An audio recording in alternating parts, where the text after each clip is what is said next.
Minutes మనం వేయించుకున్న తర్వాత కలర్ అనేది కొంచెం ఎల్లోయిష్గా చేంజ్ అవుతుంది. ఇలా వాటర్ అంతా కొంచెం పోయేంత వరకు బాగా సొరకాయని వేయించుకోవాలండి. కొంచెం థిక్గా అయ్యే వరకు కొంచెం వేయించుకోవాలి. ఇలా అంతా హల్వా చిక్కబడిన తర్వాత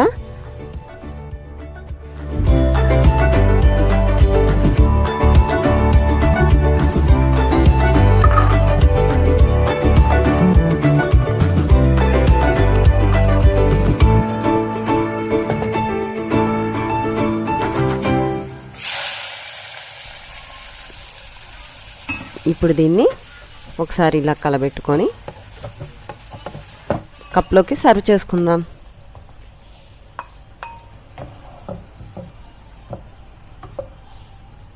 అంతేనండి, సొరకాయ హల్వా తయారైపోయింది. సొరకాయ హల్వా చాలా